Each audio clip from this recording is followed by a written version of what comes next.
Imagine a journey where the tracks are not just paths, but razor-thin margins between life and oblivion.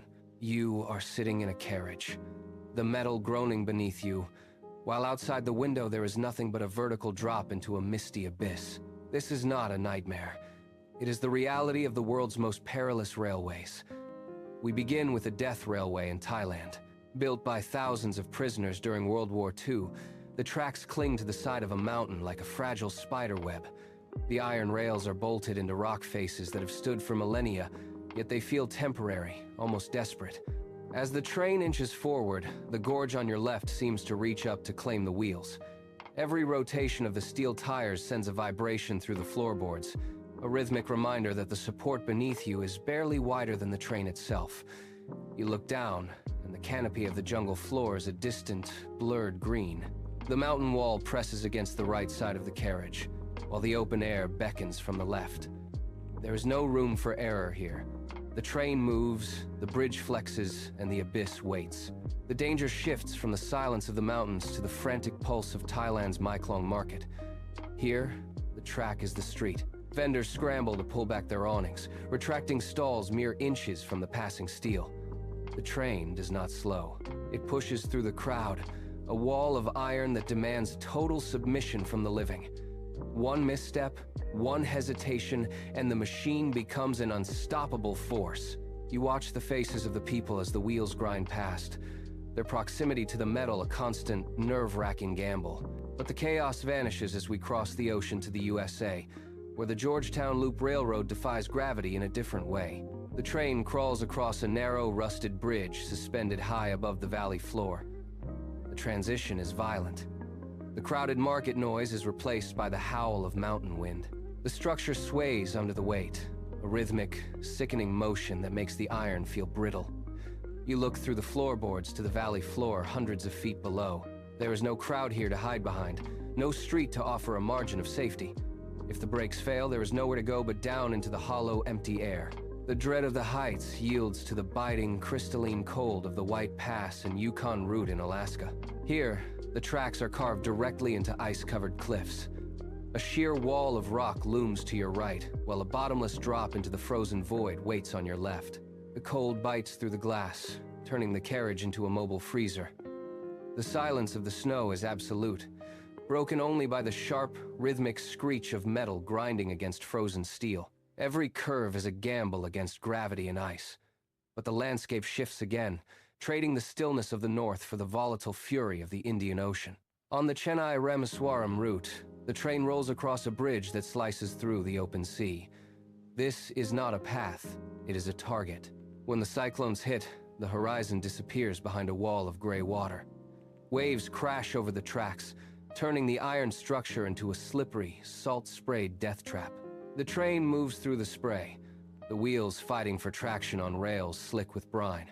You are suspended between the sky and the churning deep, with the ocean threatening to reclaim the bridge with every surge.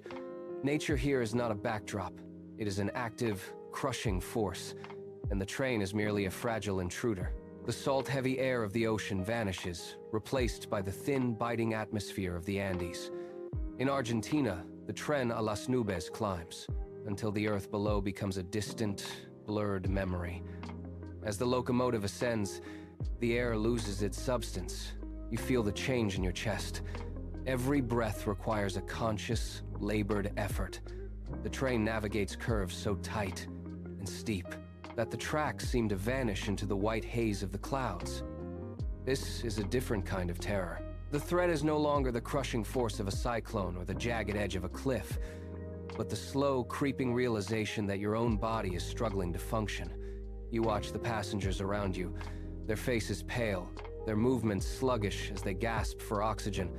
The train continues to climb, winding through the peaks, like a silver needle stitching the mountains to the sky.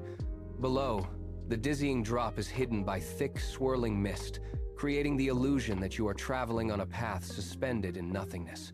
The metal groans under the strain of the incline, a sound that echoes in the hollow silence of the high peaks.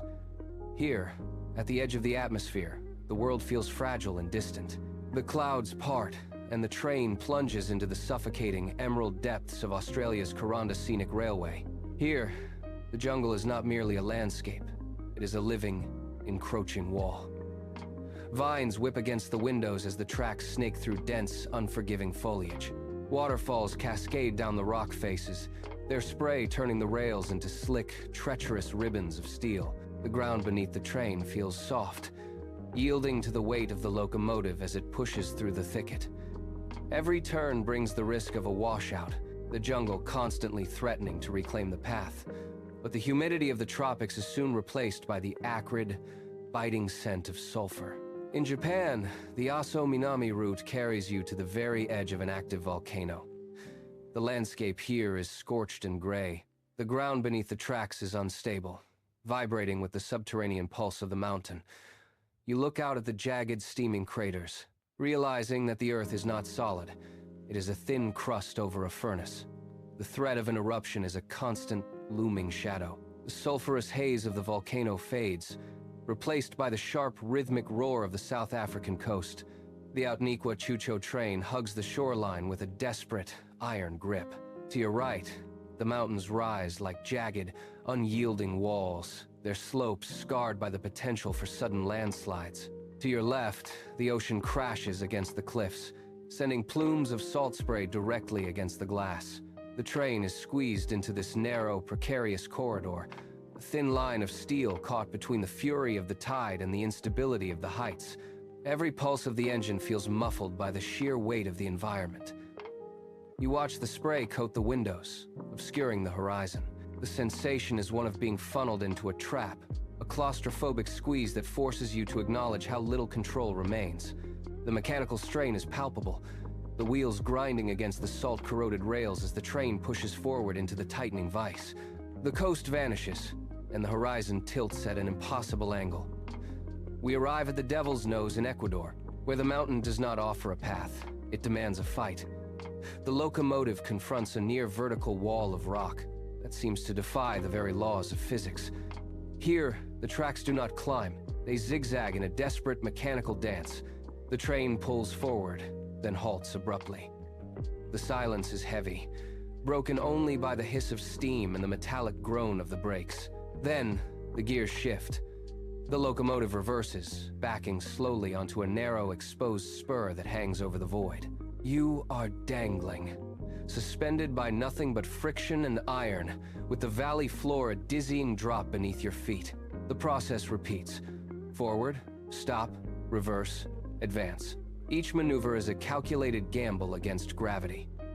The train inches up the sheer face, the wheels biting into the steel as the entire carriage shudders under the strain. There is no margin for error on this vertical ladder. Finally, we reach the Goktek Viaduct in Myanmar. This is not merely a bridge. It is a massive, aging iron skeleton spanning a gorge hundreds of feet deep. As the locomotive creeps onto the structure, the entire iron framework begins to vibrate. It is a rhythmic, unsettling oscillation that travels through the floorboards and into your very bones. The train slows to a crawl, and the sound changes. The steady hum of the tracks is replaced by a high-pitched, agonizing screech of metal grinding against metal. Every joint in the iron structure seems to groan under the weight, flexing and shifting as if the bridge itself is struggling to hold the train against the pull of the earth. You look down through the gaps in the iron ties, and there is only empty space, a dizzying drop into the dark, forested depths of the gorge. The bridge feels alive, shifting and swaying with every gust of wind that funnels through the chasm. It is a haunting reminder of the structure's age and the relentless gravity tugging at its rusted joints. Passengers clutch their seats, eyes squeezed shut, listening to the bridge protest the passage of the steel. It is a final, terrifying test of faith in engineering, where the only thing keeping you from the abyss is a web of iron that seems to be holding its breath. 11 routes, 11 landscapes carved by ice, fire, and sheer determination. From the vertical climbs of the Andes to the salt-sprayed bridges of the Indian Ocean, these tracks represent the absolute limit of what we dare to build. They are more than mere transit. They are a direct confrontation with the raw, indifferent power of the earth. You have seen the iron flex over the abyss, felt the ground tremble beneath the wheels, and watched the locomotive dangle over the void. Each journey demands a total surrender of nerves, a silent prayer that the steel holds, that the brakes bite, and that the path ahead does not simply vanish into the clouds. We build these structures to master the wilderness, yet every time the train pulls away from the station, we are reminded of how fragile our mastery truly is. The silence of the snow, the roar of the waterfall, and the creak of aging iron are the only witnesses to your passage. When the wheels finally find the solid, unmoving earth of the destination, the relief is absolute. But the question remains, etched into the memory of every passenger who has stared down into those depths. Would you dare to step onto these platforms, knowing the risk is not just a possibility but a constant companion? Or is the terror simply too great to bear? We want to know. Look back at the journey we have taken together and tell us, which of these routes terrifies you the most? Share your answer in the comments below.